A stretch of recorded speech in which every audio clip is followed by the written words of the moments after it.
So yes, I founded Demilitarized Education, and since then we have built the world's first university in arms database.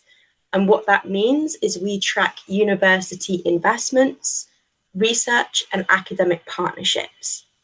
So far, we have uncovered and exposed over £2.2 billion worth of UK university partnerships with the arms trade and military.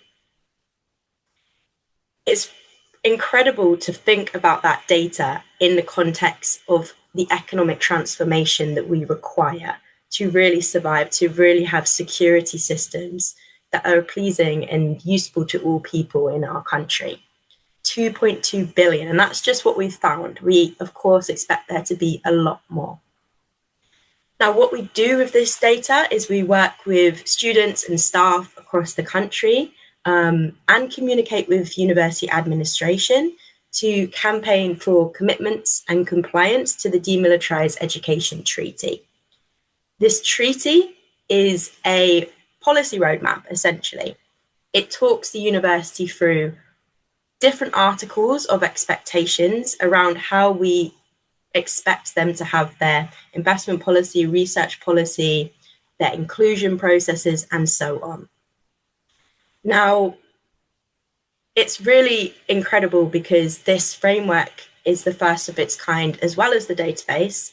And we've had contact from Australia, Princeton University in the USA, Antwerp University, and others internationally who are now using that framework to campaign at their campuses as well.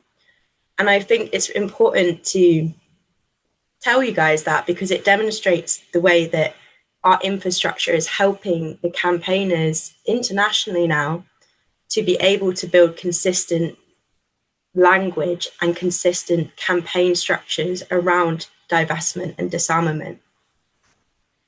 Now, for me, universities are an incredibly powerful strategic node for disarmament. And why? Because they're an incredibly powerful strategic node for the advancement of war. So we have to be able to look and see why it's so important to the arms trade and military, and then understand that we are at a major advantage in these spaces because I can't think of another place in our society where so many people are together physically. Anyone here that went to university will know that you don't have that kind of sense of live-in community as you do at a university, and it's why university campaigns across the board have been so successful historically. And that is why targeting these places, targeting these institutions, getting union motions passed in favour of demilitarisation and disarmament, getting SU motions passed, and advocating for clear policy around arms exclusion will have monumental and is having huge divestment impact and steps towards making sure that the military and arms supply chain isn't just constantly growing. Now, there has been some major difficulties, particularly in 2025, after the Starmer government started to redefine their relationship with universities as the Defence Universities Alliance. And this marks a new direction where the government isn't trying to hide these often historically secret partnerships. And this is incredibly worrying because millions of pounds, billions in total is going towards the further militarization of our society, and education is really key to the way that they're doing that.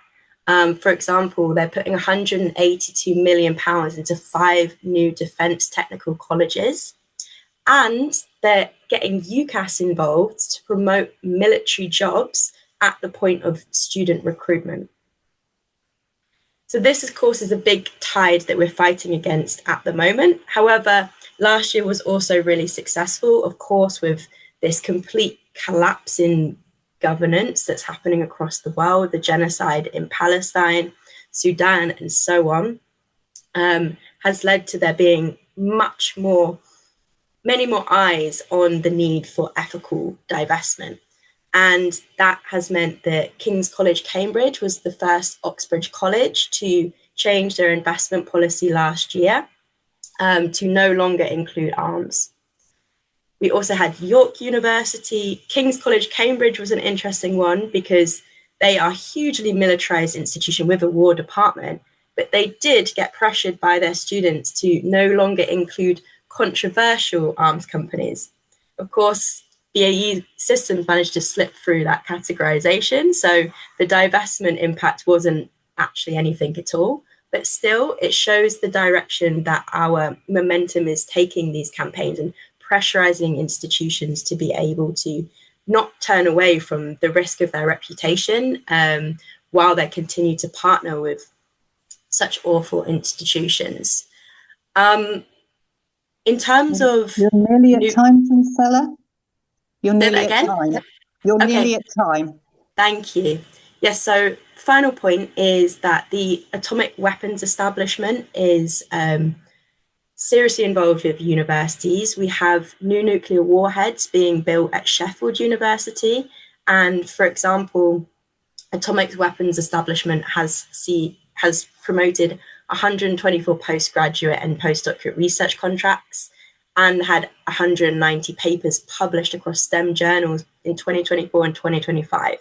So just wanted to get that in to give you a bit of awareness around how it is a node for nuclear armament as well, and just inspire you all to continue using our education systems as a really powerful point in our system to criticize, scrutinize, and work against the military industrial complex. Thank you.